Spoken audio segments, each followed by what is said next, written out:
ഇത്തവണത്തെ ഇലക്ഷനെ കുറിച്ചിട്ട് എന്താ അഭിപ്രായം? പ്രധാനമന്ത്രി നരേന്ദ്രമോദി എന്ന് പറയുന്നത് എല്ലാവരുടെ ഒരു വികാരമാണ്. ഒരു ഭരണ തുടർച്ച താല്പര്യമുണ്ടോ? അതില്ല, മാറി മാറി തന്നെ വരണം, എങ്കിലല്ലേ വരുള്ളൂ. എല്ലാം തുടർച്ചയായി ഭരിച്ചുകൊണ്ടിരുന്നു കഴിഞ്ഞാൽ ഒന്നും ഇവിടെ നടക്കൂലല്ലോ. നടക്കൂടാ, ഭരണം മാറണം. അങ്ങനെ കറക്റ്റ് പറയുകയാണെങ്കിൽ എനിക്ക് ശബരിനാഥിന് ലാസ്റ്റ് ചാൻസ് കൊടുക്കാൻ പറ്റത്തുള്ളൂ. പിന്നെ കേരളത്തിൽ ഒരു മാറ്റം വേണമല്ലോ, അതുകൊണ്ടാവുന്ന ഒരു പ്രതീക്ഷ അത്രേ ഉള്ളൂ. മറ്റുള്ളവർ ജനത്തിനെ പിഴിഞ്ഞ് ജീവിക്കുന്നവർ, അത് മാത്രമേ ഉള്ളൂ. ഇടതും പലതും ഭരിച്ചുകൊണ്ടിരിക്കണം. പുതിയതായിട്ടൊരു ഭരണത്തിന് നമ്മുടെ ആവശ്യമുണ്ട്, അതാണ് നമ്മളെല്ലാവരും നോക്കണത്. നമ്മളിപ്പോൾ നിൽക്കുന്നത് നേമം മണ്ഡലത്തിലാണ്. നേമം നല്ല ഇലക്ഷൻ ചൂടിലാണ്. ഇത്തവണ ത്രികോണ മത്സരമാണ് നേമത്ത് നടക്കുന്നത്. തീ പാർന്ന പോരാട്ടമാണ് ഇവിടെ നടക്കുന്നത്. ജനങ്ങളുടെ ഉള്ളിൽ എന്താണ് എന്നുള്ളത് നമുക്കൊന്ന് ചോദിച്ചറിയാം. ഇത്തവണ നേമം മണ്ഡലം ആരോടൊപ്പമാണെന്നാണ് തോന്നുന്നത്? നേമം മണ്ഡലത്തിലെ ഇലക്ഷൻ ആരോടൊപ്പമാണോ എന്നുള്ളതൊന്നും ക്ലിയർ ആയിട്ട് പറയാൻ പറ്റത്തില്ല. പോളിംഗ് ശതമാനത്തിനനുസരിച്ചിരിക്കും. പിന്നെ ജനങ്ങളുടെ ബുദ്ധിമുട്ടില്ലാതെ എന്തൊക്കെ കാര്യങ്ങൾ ചെയ്തിട്ടുണ്ടോ അതെല്ലാം ജനങ്ങളുടെ മനസ്സിലുണ്ടാവും. അതിനനുസരിച്ചുള്ളൊരു പോളിംഗ് ആയിരിക്കും. ഇപ്പം നോക്കുമ്പോൾ മൂന്നുപേരും ഒരേ തട്ടിലാണ് നിൽക്കുന്നത്. പക്ഷെ എന്നാലും രാജീവ് ചന്ദ്രശേഖരനാണ് ഒരു മുൻതൂക്കമായിട്ട് നിൽക്കുന്നത്. തീർച്ചയായിട്ടും 100%. നിലവിലുള്ള MLA യുടെ ഭരണത്തിൽ എങ്ങനെയാണ്? അയാൾക്ക് വയ്യ, ഒന്ന് വയസ്സായി, അയാൾ നിൽക്കുന്നില്ലെന്നുള്ളതിൽ പാർട്ടി നിർബന്ധിച്ച് നിർത്തിയിരിക്കുകയാണ് തോൽപ്പിക്കാൻ വേണ്ടി. അതാണ് രാജീവ് ചന്ദ്രശേഖർ. ഇലക്ഷൻ എല്ലാവരും നല്ല വർക്ക് ചെയ്യുന്നുണ്ട്, എന്നാലും ചന്ദ്രശേഖർക്ക് സ്വല്പം ചാൻസ് ഉണ്ട് എന്ന് തോന്നുന്നു. കാര്യം മാറ്റം ആഗ്രഹിക്കുന്നുണ്ട് നല്ലൊരു പക്ഷവും. പിന്നെ ഇവിടെ ഒത്തുകളികളൊക്കെ അണ്ടർഗ്രൗണ്ടുകളൊക്കെ നടക്കുന്നുണ്ട്, എന്നാലും അദ്ദേഹത്തിനൊരു അവസരം ഉണ്ടെന്ന് തോന്നുന്നു. അത് മാത്രം പറയാക്കൂല. കാര്യം 3 പേരും അതിൽ 2 പേര് സ്ട്രോങ് ആണ്. ഒരാളെ കാര്യം മാത്രമേ പരിഗണിക്കുള്ളൂ. എൻ്റെ അഭിപ്രായത്തിൽ BJPയുടെ ഒപ്പം. എന്തെന്നറിയാവോ, നമ്മളെ എല്ലാവരും ഭരിക്കണമല്ലോ. എല്ലാവർക്കും അവൻ്റെ ഇപ്പോൾ ഒരു വീടിൻ്റെ ചിലവ് അച്ഛനമ്മയാണ് ചിലവാക്കുന്നത്. അവർ തന്നെ ചിലവാക്കും, മോക്ക് അതിനെപ്പറ്റി അറിഞ്ഞൂടാ. അപ്പോൾ നീ ഒരു ദിവസം ചിലവാക്കണം, അപ്പോഴേ ആ വീടിനകത്ത് എന്തൊക്കെ ഉണ്ടെന്ന് അറിയാൻ പറ്റുള്ളൂ. ഇത് വന്നിട്ട് മേശപ്പുറത്തൊന്നും ഉണ്ടിട്ട് കാര്യമല്ല. നമ്മളത് എങ്ങനെയൊക്കെയാണ് അതും എല്ലാവരും അറിയണം, എല്ലാ പാർട്ടിക്കാരും അറിയണം, എല്ലാ മനുഷ്യരും അറിയണം. അങ്ങനെ വരണമെന്നൊരാഗ്രഹമുണ്ട്. ഒരു മാറ്റം വരാൻ സാധ്യതയുണ്ട്. രാഷ്ട്രീയപരമായിട്ടല്ല, വ്യക്തിപരമായിട്ട് എൻ്റെ അഭിപ്രായം. മാറ്റം വരാൻ സാധ്യത 100%. എന്താണ് ഇനി കൂടുതൽ മാറ്റം വരുത്തേണ്ടത്? നമുക്ക് ഇപ്പോൾ സ്റ്റുഡൻസിനായിട്ട് അങ്ങനെ വലിയ കാര്യമായിട്ടൊന്നും പണ്ട് ചെയ്യുന്നില്ലായിരുന്നു. നമ്മൾ മാക്സിമം അവർ വല്ല ചെയ്യുമെന്ന് പ്രതീക്ഷ നമ്മൾ കുറേ നോക്കിയിട്ടുണ്ടായിരുന്നു. പക്ഷേ ഇപ്പോൾ ഈ ഇലക്ഷൻ അടുത്ത് വന്നപ്പോഴത്തേക്ക് നമുക്ക് ഈ CDSC എന്ന് പറഞ്ഞ കോളേജിലാണ് നമുക്ക് ഒരു കാര്യമായിട്ടൊരു കോളേജില്ല. BSNL കോളേജ് എൻ്റെ അടുത്താണ്, അവിടെയാണ് നമ്മൾ പഠിക്കുന്നത്. അപ്പോൾ ഒരു CDSC ട്രിവാൻഡ്രത്തിനായിട്ടൊരു കോളേജ് വേണമെന്നും പറഞ്ഞ് നമ്മൾ കുറേ അലഞ്ഞിട്ടുണ്ട്, നടന്നിട്ടുണ്ട്, ഈ സമരവും ചെയ്തിട്ടുണ്ട്. അപ്പോഴൊന്നും ഒരു ഇത് നടന്നില്ല. പക്ഷേ ഇപ്പോൾ നമുക്കൊരു സ്ഥലം ഇവിടെ കാട്ടാക്കട കള്ളിക്കാട് അവിടെ നമുക്ക് സ്ഥലം കിട്ടിയിട്ടുണ്ട്. ശിവൻകുട്ടിക്കാണ് ചാൻസ് എന്ന് തോന്നുന്നു. തൃപ്തനാണോ ശിവൻകുട്ടിയുടെ ഇത്ര ഭരണത്തിലൊക്കെ? തൃപ്തിയാണ്. പക്ഷേ കേരളത്തിൻ്റെ ഏറ്റവും വലിയ പ്രശ്നം എന്ന് വെച്ചാൽ ഇവിടെ ശക്തമായിട്ടൊരു പ്രതിപക്ഷമില്ല. പ്രതിപക്ഷം നന്നായാലല്ലേ ഭരണപക്ഷം നന്നാവുള്ളൂ. അല്ല, ഒരു നല്ലൊരു വ്യക്തി നോക്കിയാണ് കൊടുക്കുന്നത്. അപ്പോൾ നിയമമണ്ഡലത്തിലെ ഇപ്പോഴത്തെ ഒരു രീതി വെച്ചിട്ട്, അതായത് ഇലക്ഷൻ്റെ പ്രചാരണ പരിപാടിയൊക്കെ വെച്ചിട്ട് ആരായിരിക്കും വിജയിക്കുന്നത് തോന്നുന്നു? ഇപ്പം നോക്കുമ്പോൾ മൂന്നുപേരും ഒരേ തട്ടിലാണ് നിൽക്കുന്നത്. പക്ഷെ എന്നാലും രാജീവ് ചന്ദ്രശേഖരനാണ് ഒരു മുൻതൂക്കമായിട്ട് നിൽക്കുന്നത്. നമ്മൾ ഇത്തവണ എന്തായാലും രാജീവ് ചന്ദ്രശേഖരയെ വിജയിപ്പിച്ചെടുക്കും, അതിലൊരു മാറ്റവും സാറാണ് ഒരു പ്രാവശ്യം നിന്നു. അന്ന് സാറിന് കുറച്ച് വോട്ടിൻ്റെ ഇതിലാണ് സാറ് പോയത്. ഇപ്രാവശ്യം എന്തായാലും സാറ് തന്നെ ജയിക്കുമെന്നുള്ള ഇതിലാണ് നമ്മളെല്ലാവരും നിൽക്കുന്നത്.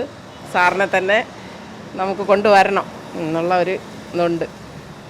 അതായത് വീണ്ടും BJP അക്കൗണ്ട് തുറക്കുമെന്നാണ് പറയുന്നത്. അതെ അതെ, അതിനൊരു സംശയമില്ല.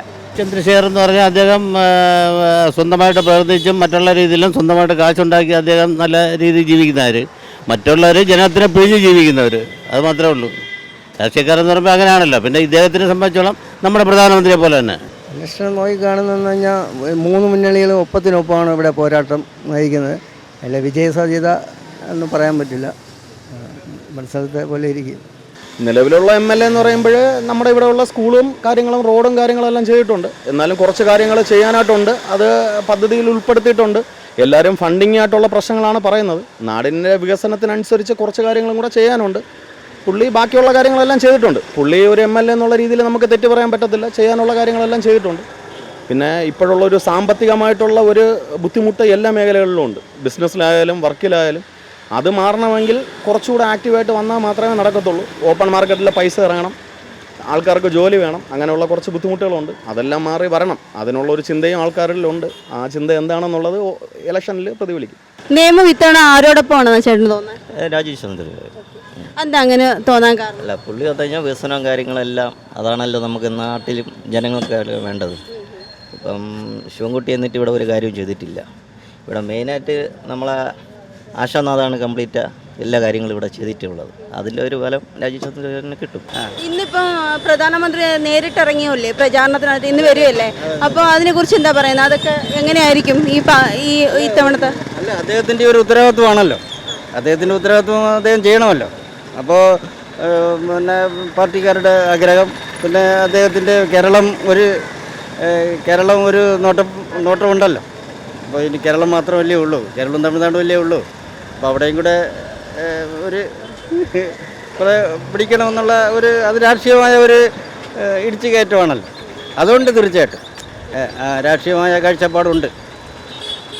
പിന്നെ വികസനം ഈ ചെറുപ്പക്കാരുടെ ഈ അന്യരാജ്യങ്ങളിലൊക്കെ പോകുന്ന കുറേ മലയാളികളാണ് കൂടുതലും പുറം രാജ്യങ്ങളിലേക്ക് പോകുന്നത്. 12 ലക്ഷം 15 ലക്ഷം മുതൽ മുകളിലോട്ടാണ്. അത് കുറേ ചെറുക്കാൻ കഴിയും. അത് കേരളത്തിൽ സേവ് ചെയ്യാൻ കഴിയുമെന്നുള്ളതാണ് പ്രതീക്ഷ. അദ്ദേഹത്തിൻ്റെ പറ്റി അറിഞ്ഞൂടാ, അദ്ദേഹം ജയിക്കുമെന്നുള്ള തോന്നുന്നില്ല. എന്നാലും ചന്ദ്രശേഖർ ചെയ്യും, ഉറപ്പായി ചെയ്യും. നല്ലത് നടക്കും, നാട്ടിൽ നല്ലത് നടക്കാൻ വേണ്ടി നല്ലത് വരും. ഇതേപോലെ അട്ടിമറിയാ വേറെ പിടിച്ചു പറയാ വേറെ ഒന്നും ഉണ്ടാവില്ല. ജനങ്ങൾക്ക് നല്ലതേ വരുള്ളൂ. പാവപ്പെട്ടവർക്ക് നല്ല സഹായങ്ങളാണ്. എന്ത് കാര്യം പോയി പറഞ്ഞാലും കാര്യങ്ങൾ നടക്കും. ഇവരൊക്കെ ഒരുമാതിരിപ്പെട്ടവർക്ക് ഞാൻ ഈ പാർട്ടി ആണെങ്കിലും ഇതിനു വേണ്ടി പോകുമ്പോൾ അവർ ഒരു പുച്ഛമായിട്ടൊക്കെ കണക്കാക്കുകയുള്ളൂ. ഇതങ്ങനെയല്ല, ഏത് പാർട്ടിക്കാരായിരുന്നാലും ശരി തന്നെ നമുക്ക് വേണ്ടി നിൽക്കും എന്നുള്ള ഓരോ ഉറപ്പുണ്ട്. തന്നെ വരുള്ളൂ. അത് ഇപ്പോൾ ജാതി മത രാഷ്ട്രീയം വെച്ച് നോക്കുകയാണെങ്കിൽ ഒരു പ്രധാനമന്ത്രി എന്നുള്ള രീതിയിൽ ഇപ്പം മുഖ്യമന്ത്രി എന്ന് പറയുന്നത് എക്സ് ആരായാലും മുഖ്യമന്ത്രി എന്നുള്ളൊരു വ്യക്തിയെ സാധാരണക്കാരൻ കാണുമ്പോൾ അയാൾക്കൊരു പ്രചോദനം തന്നെയാണ്. അതുപോലെ തന്നെയാണ് പ്രധാനമന്ത്രി നരേന്ദ്രമോദി വരുമ്പോൾ അതും BJPക്ക് ഗുണം ചെയ്യും. അതൊരു എന്തെന്ന് പറയുക, സാധാരണ ജനങ്ങൾക്ക് ഇടയിൽ അതൊരു പ്രചോദനമാണ്. അതിപ്പോൾ സ്റ്റേറ്റിൻ്റെ മുഖ്യമന്ത്രി ആയാലും രാജ്യത്തിൻ്റെ പ്രധാനമന്ത്രി ആയാലും സാധാരണക്കാരായ ജനങ്ങളുടെ ഇടയിൽ ഒരു വികാരമാണ്. നിയമത്ത് 3 പേരും VIP സ്ഥാനാർത്ഥികളാണ് അല്ലേ? അപ്പോൾ വോട്ട് വിഭജിക്ക് പോവാൻ ചാൻസ് ഉണ്ടോ? ഉണ്ട്. കാരണം ഒന്ന് വന്നിട്ട് വിദ്യാഭ്യാസ മന്ത്രി ആയിരുന്ന ഒരാളാണ്. അപ്പോൾ അതനുസരിച്ചിട്ട് CPMൻ്റെ ഇപ്പോൾ LDFൻ്റെ വികസനവും കാര്യങ്ങളും പറഞ്ഞിട്ട് ആ ലെവലിൽ ഒരാൾ വന്നിട്ട് എന്താ രാജീവ് ചന്ദ്രശേഖർ എന്ന ഒരാളെന്ന് പറയുമ്പോഴത്തേക്കും ഒരു BJP കാൻഡിഡേറ്റിൽ നിന്ന് ഉപരി ഒരു ബിസിനസ്സിൻ്റെ ആംഗിളിൽ ചിന്തിക്കുന്ന ഒരാളാണ്. അപ്പോൾ അവർക്കൊക്കെ ഇപ്പം ഞാൻ ലേറ്റസ്റ്റ് ആയിട്ടുള്ള പിണറായിയുടെയും രാജീവ് ചന്ദ്രശേഖരൻ്റെയൊക്കെ പല ഇൻ്റർവ്യൂസും കണ്ടു. അപ്പോൾ അതിൽ നിന്ന് ബാക്കിയുള്ള ആൾക്കാർ പറയും പോലെ, അതായത് ഇപ്പം ബാക്കി സാധാരണ ആൾക്കാരെ കുറ്റപ്പെടുത്തും പോലെ അല്ല കേരളത്തിൽ ഇൻഡസ്ട്രി ഇല്ലാത്തതിന് രാജീവ് ചന്ദ്രശേഖർ കുറ്റപ്പെടുത്തി ഞാൻ കണ്ടത്. പറഞ്ഞു വെച്ചാൽ ഇൻഡസ്ട്രി ഇല്ല, പക്ഷേ ഇവിടെ എൻവയോൺമെൻറ്റൽ ഫ്രണ്ട്ലിയായിട്ടുള്ള വരണം. അപ്പോൾ ഒരു വിഷനുള്ള ആളാണ് രാഷ്ട്രീയക്കാരെന്ന് പറയുമ്പോൾ. അങ്ങനെയാണല്ലോ. പിന്നെ ഇദ്ദേഹത്തിനെ സംബന്ധിച്ചോളം നമ്മുടെ പ്രധാനമന്ത്രിയെ പോലെ തന്നെ വ്യത്യാസം അതാണ്. നമ്മളിപ്പോൾ അത് ഉൾക്കൊള്ളണമല്ലോ. നമ്മൾ ജനങ്ങളെ ഉൾക്കൊണ്ടാലേ ഒക്കുള്ളൂ. അല്ലാത്തൊരു പിന്നെ ആനമടയന്മാരെന്ന് വേണം പറയാൻ. ചന്ദ്രശേഖർ ജയിച്ചില്ലെങ്കിൽ ഇവിടെ ഉള്ളവർ ആനമടയരെന്ന് പറയണം. ഇത്തവണ വികസനമാണോ അതോ രാഷ്ട്രീയ പ്രത്യയശാസ്ത്രമായിരിക്കും മുന്നോട്ട് നിൽക്കുക? എങ്ങനെയാണ് തോന്നുന്നത്? ഈ പ്രത്യയശാസ്ത്രമൊക്കെ പോയില്ലേ, നശിച്ചു പോയില്ലേ, കാലഹരണപ്പെട്ടു പോയി. പ്രത്യയശാസ്ത്രത്തിനൊന്നും ഇനി അത്ര ഇതില്ല. ഇപ്പോൾ പിന്നെ ഈ വികസനം, പിന്നെ ചെറുപ്പക്കാരുടെ ആ ഒരു വേഗത, ആ വേഗതയ്ക്ക് ചന്ദ്രശേഖർ അദ്ദേഹം ബിസിനസ്സുകാരനാണല്ലോ. അദ്ദേഹം ഒരുപാട് ഓടിയ ആളാണല്ലോ. ചെറുപ്പം ഒരുപാട് നേട്ടങ്ങൾ സ്വന്തമായിട്ടുണ്ടാക്കിയ ആളാണ്. അപ്പോൾ നേട്ടങ്ങളുടെ ആ ടെക്നോളജി എക്കോണമി പുള്ളിക്ക് അറിയാം. അപ്പോൾ ആ മാർഗം സ്വീകരിക്കാൻ കുറേ ചെറുപ്പക്കാർ തയ്യാറാണ്, എൻ്റെ മക്കളൊക്കെ ഉൾപ്പെടെ ഉള്ളവർ. കേന്ദ്ര സർക്കാരിൻ്റെ വികസന പദ്ധതികളിലൊക്കെ ഇപ്പം ജനങ്ങളുടെ വോട്ടർമാരെ സ്വാധീനിക്കാൻ ചാൻസ് ഉണ്ട്. തീർച്ചയായിട്ടും. പിന്നെ അതാണല്ലോ മൂലധനം. കേന്ദ്ര സർക്കാരിൻ്റെ ഇതെല്ലാം വികസന പരിപാടിയെല്ലാം ഇവിടെ പറഞ്ഞിട്ടുണ്ട്. ഇവിടെ പുറത്ത് കൊണ്ടുപോകുന്നില്ല. എന്നാലും അതെല്ലാം നടക്കണം, നല്ല രീതിയിൽ നടക്കണം. അവിടുത്തെ വികസനമാണല്ലോ ഇവിടെ എല്ലാം പറഞ്ഞത്. പിന്നെ ഇവർ വികസിക്കുന്നു പറഞ്ഞു കഴിഞ്ഞാൽ നടക്കട്ടെ, ജനങ്ങൾക്കെല്ലാം അറിയാം. അതുകൊണ്ട് ഇവിടെ ജയിക്കാൻ ചന്ദ്രശേഖരേ ജയിക്കും. പ്രധാനമന്ത്രി നരേന്ദ്രമോദി എന്ന് പറയുന്നത് എല്ലാവരുടെ ഒരു വികാരമാണ്. ഇലക്ഷൻ പ്രചാരണം കൂടുതൽ മുന്നോട്ട് പോവുകയാണ്. അപ്പോഴത്തെ ഇത്തവണ അപ്പം BJPക്ക് നല്ല സ്ഥാനം ഉണ്ടെന്ന് തന്നെ പ്രതീക്ഷിക്കുന്നു അല്ലേ? BJPക്ക് സാധ്യത ഉണ്ട്. 4-5 സീറ്റെങ്കിലും നമ്മുടെ കേരളത്തിനകത്ത് കിട്ടണം. കിട്ടാതിരിക്കില്ല എന്ന് നമുക്ക് വിശ്വാസമുണ്ട്. കിട്ടണം എന്നുള്ള വിശ്വാസമാണ് ഉള്ളത്. ജനങ്ങൾ അത്രത്തോളം കുറേ ഏകദേശം ഒരു 60% ആൾക്കാർ വരെ അവരെ കൂടെ നിൽക്കുകയാണ്. പിന്നെ മതങ്ങളെ നോക്കി ചെയ്യുന്നവർ പലരും ഉണ്ട്. അത് നമ്മൾ നോക്കേണ്ട കാര്യമില്ല. നമ്മുടെ വോട്ടുകൾ മാത്രം നമ്മൾ നോക്കുക, വേറെ ഒന്നുമില്ല. പിന്നെ പുതുതായിട്ട് യുവതലമുറകളെ വോട്ടുകൾ ഏകദേശം BJPക്ക് തന്നെയാണ് കിട്ടുന്നത്, വേറെ ആർക്കും കിട്ടില്ല. ആരൊക്കെ തമ്മിലായിരിക്കും ഈ സ്ട്രോങ് ആയിട്ട് ഏറ്റവും പ്രധാനമായി മത്സരം നടക്കുന്നത്? ശിവൻകുട്ടിയും രാജീവ് ചന്ദ്രശേഖരനും മാത്രമേ സ്ട്രോങ് ആയിട്ടുള്ളൂ. അവർ മാത്രമേ ഉള്ളൂ. കോൺഗ്രസിന് അല്ലെങ്കിൽ രണ്ടു വർഷം കൊണ്ട് സീറ്റില്ല. ശക്തന് ശേഷം പിന്നെ ഇതുവരെ കോൺഗ്രസിന് ആരും സീറ്റായിട്ട് വന്നിട്ടില്ല. അവർ രണ്ടരേ ഉള്ളൂ. ഇപ്പോൾ SDPയുടെ വോട്ട് കിട്ടുന്നതിൽ കുഴപ്പമില്ല എന്നൊക്കെ പറഞ്ഞിട്ട് LDF ഒക്കെ പറയുന്നുണ്ടല്ലോ. അപ്പോൾ അത് വി ശിവൻകുട്ടിയെ ബാധിക്കാൻ ചാൻസ് ഉണ്ടോ? ഇല്ല, SDPയുടെ വോട്ട് കാരണം ഇതിലെന്ന് വെച്ചാൽ ഇപ്പം ഒരു സ്റ്റാൻഡ് എടുക്കാൻ പറ്റാത്തതെന്ന് വെച്ചാൽ ഈ പറഞ്ഞത് ഈ രീതിക്കുള്ള പൾസ് എല്ലാവർക്കും അറിയാം. ഇന്ന പ്രദേശങ്ങളിൽ ഇന്ന ആൾക്കാരുണ്ടെന്ന്. അപ്പോൾ ഒറ്റയടിക്ക് പറയുമ്പോഴത്തേക്ക് അതൊരു മതത്തെ പറഞ്ഞ പോലെയാവും. അതുകൊണ്ടാണ് ആൾക്കാർ ഉഴപ്പി പറഞ്ഞത് ആൾക്കാരുടെ ഇഷ്ടത്തിനനുസരിച്ച് ആൾക്കാർ തന്നോട്ടെ എന്ന് പറയുന്നത്. അല്ല SDP എന്നുള്ളൊരു പാർട്ടി ഈ പറയുന്ന ഈ പ്രദേശത്ത് വലിയ പ്രാധാന്യം ഉണ്ടെന്ന് എനിക്ക് തോന്നുന്നില്ല. അവരുടെ ആൾക്കാർ കാണുമായിരിക്കാം.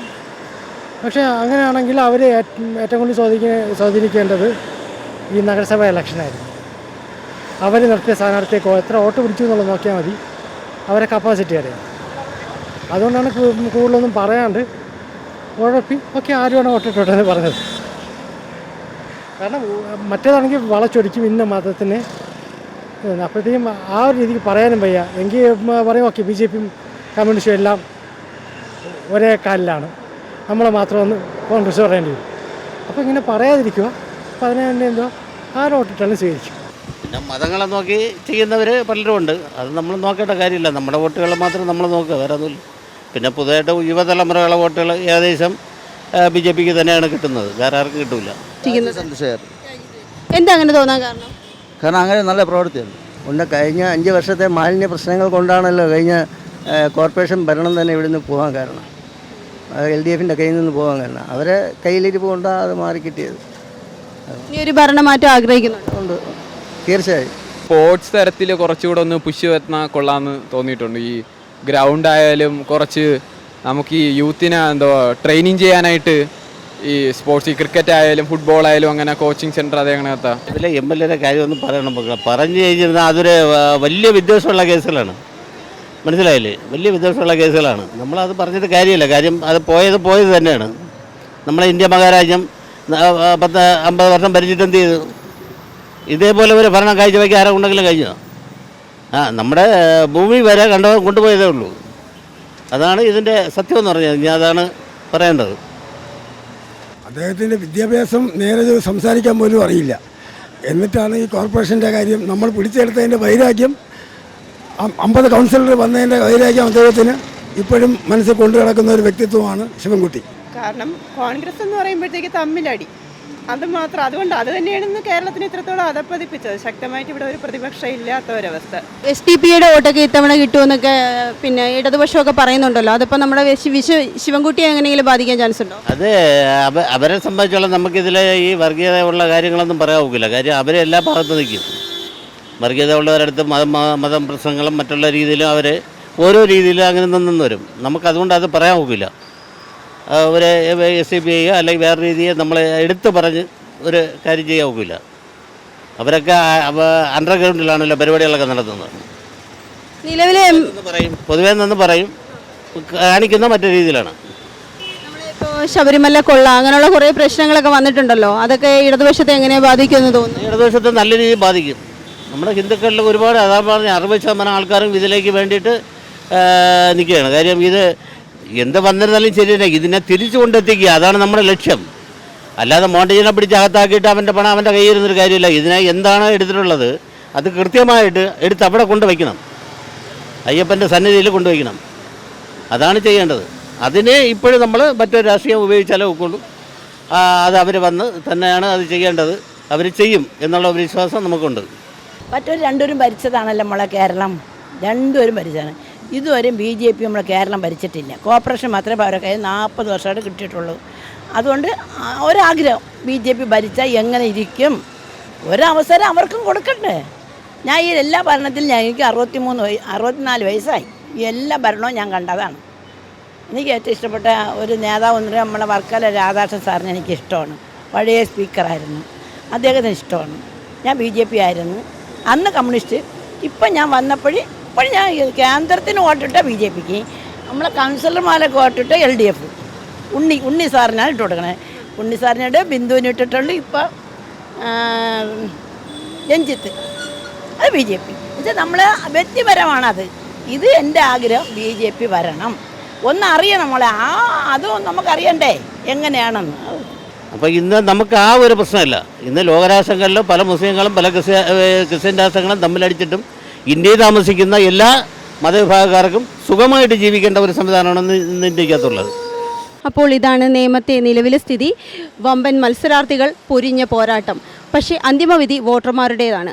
അത് നമുക്ക് നേരിട്ട് തന്നെ കാണാം. തത്തുമൈ ന്യൂസിനു വേണ്ടി ക്യാമറാമാൻ ഹരിപ്രസാദിനൊപ്പം അതുല്യ. HIV അണുബാധ സന്തോഷപൂർണമായ ഒരു ജീവിതത്തിന് തടസ്സമല്ല. HIV അണുബാധയ്ക്ക് ഫലപ്രദമായ ചികിത്സ ഇന്ന് ലഭ്യമാണ്. ഇതിന് യഥാസമയം അണുബാധ കണ്ടെത്തുന്നതും കാലേക്കൂട്ടി ചികിത്സ നടത്തേണ്ടതും അത്യാവശ്യമാണ്. സൗജന്യമായ ചികിത്സയും മാർഗനിർദ്ദേശങ്ങളും സർക്കാർ ആശുപത്രികളിലെ ART അഥവാ ഉഷസ് കേന്ദ്രങ്ങളിൽ ലഭ്യമാണ്. ആരോഗ്യ സംരക്ഷണം ഓരോരുത്തരുടെയും ഉത്തരവാദിത്തമാണ്.